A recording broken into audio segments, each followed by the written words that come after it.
Are you caring for a loved one with dementia? You don't have to figure this out all on your own. Welcome to Truth, Lies, and Alzheimer's, the show that helps you reimagine a new relationship with your loved one, a relationship a little more free of stress and anxiety. Join host Lisa Skinner and her 30-plus years of experience as she guides you on a new path to a better relationship with those you care for. Here's Lisa. Hello, everyone. Welcome back for another new episode of the Truth, Lies, and Alzheimer's show. I'm Lisa Skinner, your host. How many of you have been challenged and kind of painted into a corner regarding the dreaded driving subject with your loved one? If this has happened to you, you have already been in the situation with just how difficult this topic is. For those of you who haven't yet, but are maybe facing it in the near future, that's what our topic is today, is how driving with dementia and navigating when to talk, when they should stop driving, how to talk about it, and how to protect everyone. Driving is often more than a way to get from A to B. It's a symbol of our independence, control, and our identity for most of us. For people living with dementia, the tension between preserving autonomy and ensuring safety becomes the acutely fine line. In today's episode of the Truth, Lies, and Alzheimer's show, I'm going to be examining how dementia impacts driving, when it might be time to stop, some effective strategies for you to have conversations with the person affected, and practical, compassionate steps to prevent harm to the driver and others on the road. Understanding the link between dementia, autonomy, and driving is important. Some of the areas of consideration are dementia and driving safety, because dementia obviously affects people's memory, their attention, their ability to use sound judgment, their reaction time, spatial awareness, and problem solving. Now, these changes gradually erode the ability to respond safely to complex driving environments. In regard to autonomy and identity, driving often reinforces independence. It represents independence for people. Their self-worth is tied into that. And of course, the routines that they're familiar doing. Abrupt loss of that ability can feel like a loss of their dignity or their agency.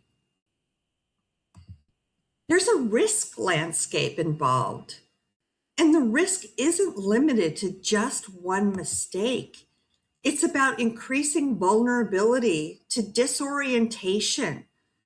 You have to take into consideration medication interactions, fatigue, and coexisting health issues that can worsen driving performance as the disease is progressing. So, this is the $64 bazillion question, and I get it a lot.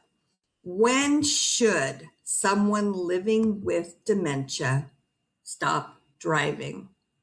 Well, there really isn't a single universal threshold, but several indicators that include clinical, functional, and practical aspects that can guide a decision.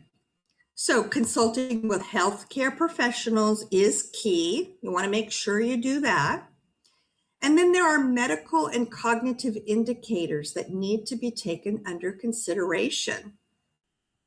Diagnosed dementia with documented decline in memory, attention, judgment, or problem solving that affects driving tasks, which Stands to reason all of those would. Emergence of new driving errors. So some examples of that would look like getting lost, misjudging distances, failing to observe pedestrians or traffic signals, frequent near errors, a lack of judgment, getting traffic violations, or maybe getting into a accident. And then you want to look for difficulty following directions, they're confused by road signs, or mixing up the exits. Now, functional indicators would look like an inability to stay within lane lines or maintain consistent speed, or they're having trouble coordinating hand-eye actions with pedal control. They're showing a reduced ability to react quickly to unexpected events. For example, a child darting into the street. It's hard enough when you have a healthy brain. Difficulty handling complex driving environments, like being in a high traffic situation, going through intersections, night driving, and adverse weather all increases risk to the driver, even with a healthy brain. The health and medication considerations are, once again, side effects from medications, and that actually could include drowsiness, dizziness, confusion that could impair their driving. New medical conditions affecting balance, vision, or cognition. And then we need to take into consideration situational indicators, which are, for example, increased embarrassment or fear about driving performance by the person themselves or their family members, receiving feedback from driving assessments or licensing authorities about driving safety. There's legal and regulatory considerations. Some regions even require medical reporting to licensing authorities when dementia is diagnosed. Those are our mandatory reporters, such as the medical team, our primary care physicians. Loss of driving privileges or mandatory driving assessments may be mandated already by law or medical professionals. So you can check with the physician. If you notice a combination of any of these indicators that I just went over with you, it's wise to initiate a careful, collaborative planning process with the medical professionals and your loved ones. So here are some of the best ways to have that conversation. Conversations about driving cessation are quite delicate. The goals are safety, empathy, and preserving the person's dignity and sense of control wherever possible. So, plan the conversation thoughtfully. Choose a calm, private setting without distractions. Schedule the conversation at a time when the person is rested and not acutely frustrated or overwhelmed. Involve a trusted professional, the physician, an occupational therapist, a social worker, to provide an objective input to the conversation. Lead with empathy and validation. Acknowledge the person's feelings. You could say something like, "Mom, I know how important driving is to you and how hard this is to discuss." You validate their autonomy. Emphasize that safety is not about losing control, but about preserving independence in other meaningful ways.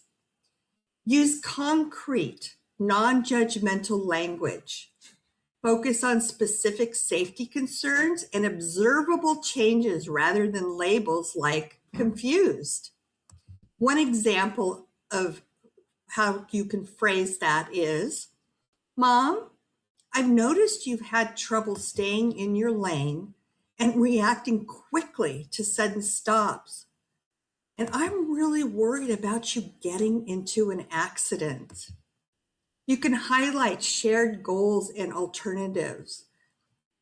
In other words, reframe as a transition to safer but still independent living, such as access to transportation, routine, social engagement, and self-sufficiency in other areas.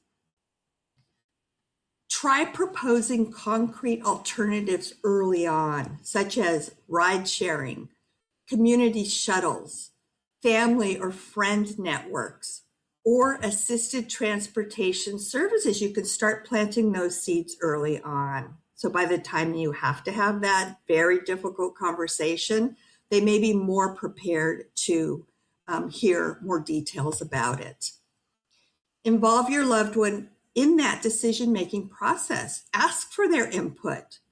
What would make you feel more secure about continuing to drive or even to stop driving? That's a good example.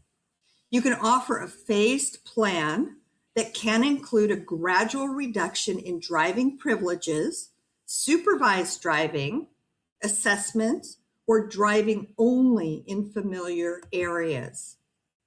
Plan for practical demonstrations and assessments.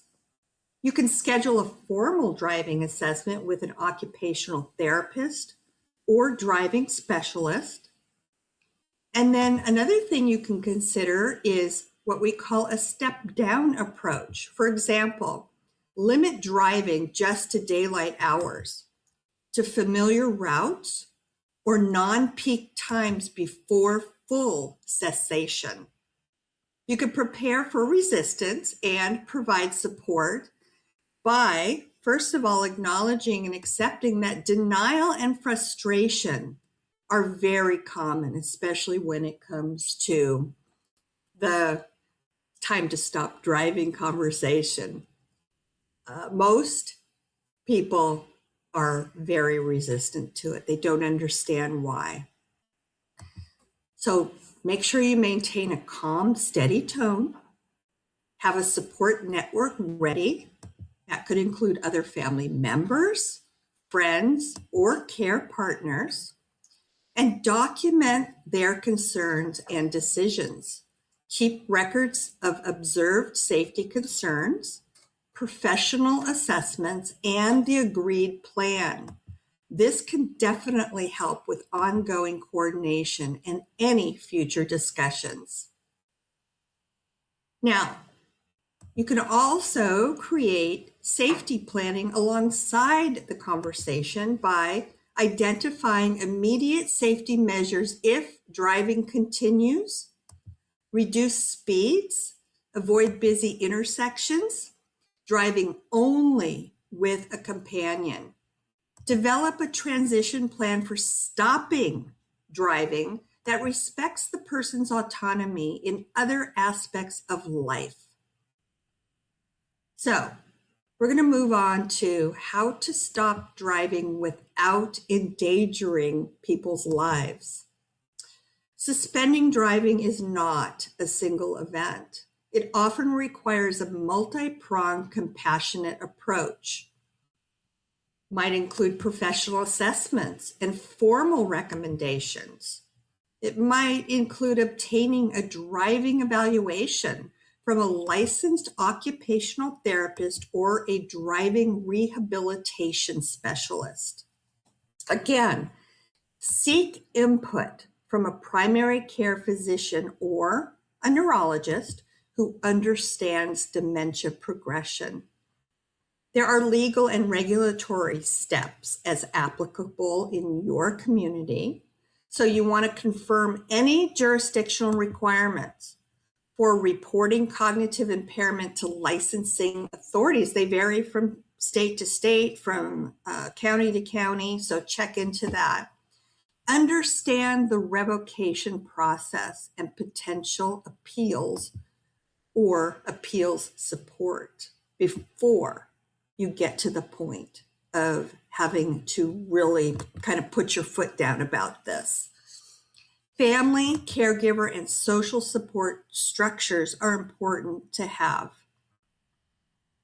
You can coordinate with a network of trusted family members or friends to ensure safe transportation alternatives. Identify a designated driver schedule or community transportation option. Some other transportation alternatives and safety nets are that you can explore senior-friendly transit services, volunteer driver programs, or subsidized ride programs. You can set up door-to-door transportation for appointments, social activities, and for running daily errands. We also now have in place some technology-assisted safety measures where they deem appropriate.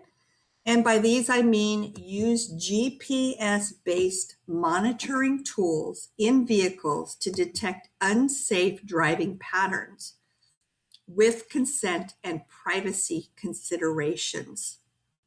Consider vehicles with advanced safety features or transition to non-driving mobility aids like wheelchairs, scooters, or assisted living options as needed. And then you might want to also put into place a trial period for phased cessation. And what you can do with that regard is implement a gradual reduction in driving rather than just a cold turkey abrupt stop to ease adaptation. Establish clear milestones or timeframes to reassess driving capability. Pre-plan an end of driving strategy.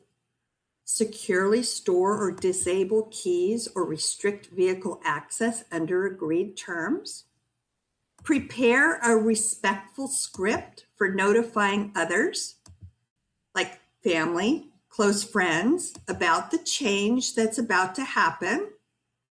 And in regard to supporting the person through this transition, you always want to preserve their dignity and identity. So you can do that by emphasizing their remaining independence in other life areas, decision-making, hobbies, routines. Encourage involvement in activities that provide purpose and social connection. Maintaining safety for all. Ensure that the person has a plan for safe travel and essential activities like their medical appointments and their social events. If they're living alone, coordinate with communities or neighbors for check-ins and transportation support. We know the saying, it takes a village.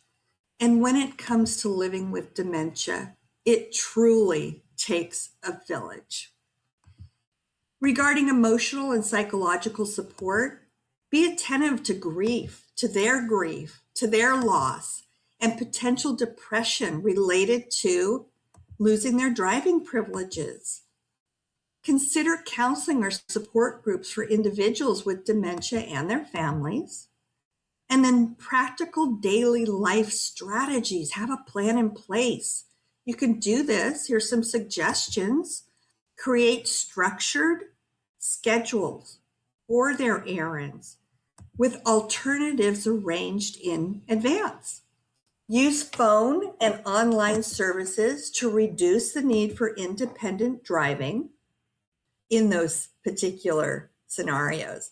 And don't forget to stop by and visit us at mindingdementia.com, our newly updated website where we do offer a subscription, a free subscription to our weekly newsletter, and where we upload new information, tips, and strategies all the time. So don't miss out on that information.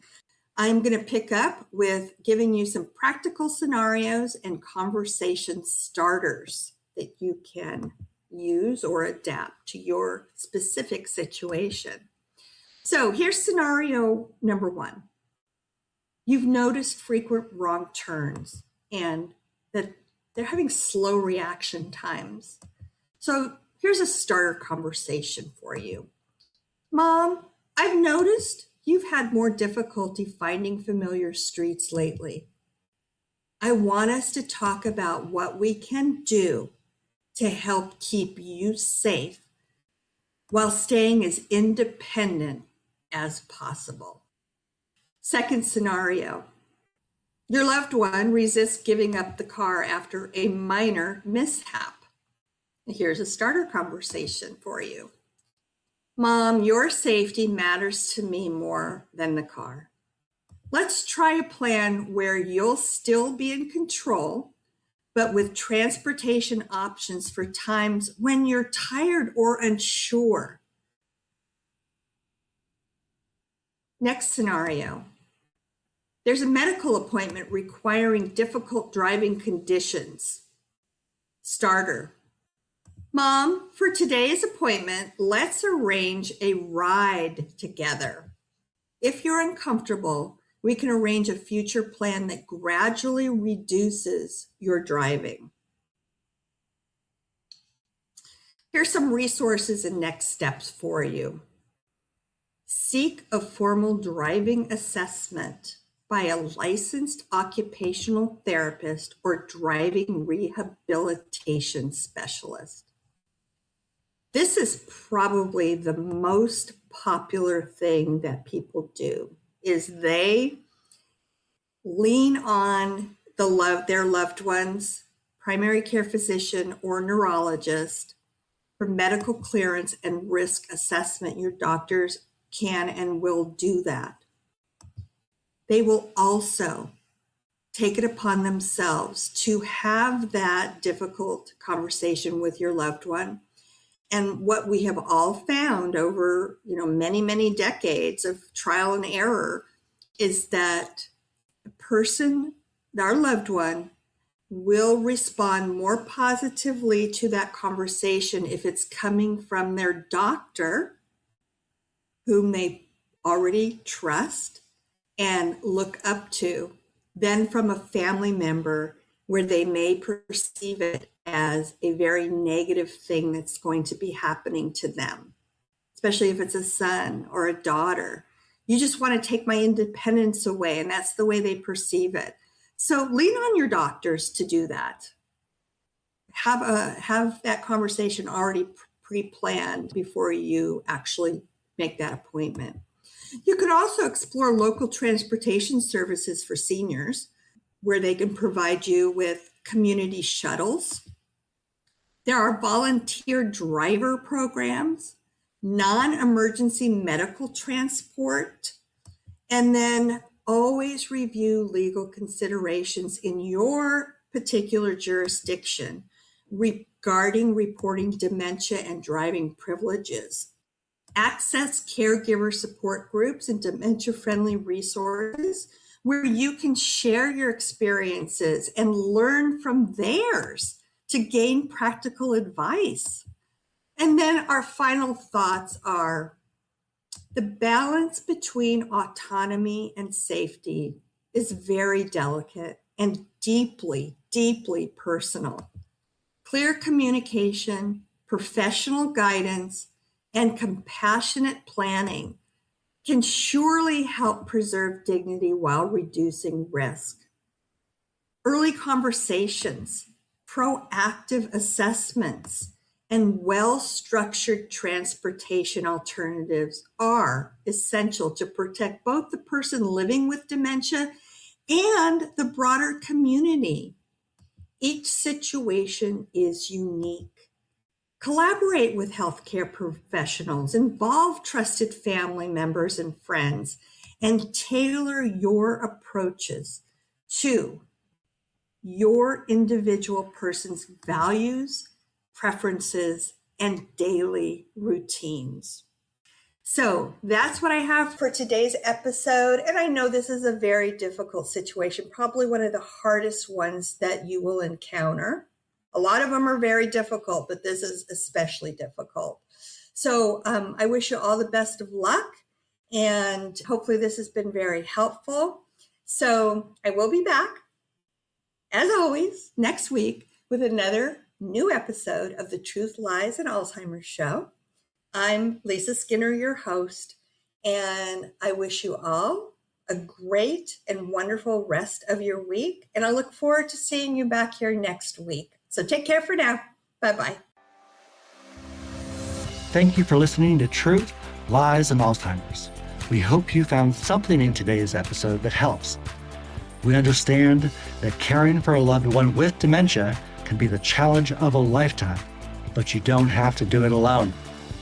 If you're ready for exclusive access to even more great content and resources, head on over to Facebook and join Lisa's Minding Dementia Support Group.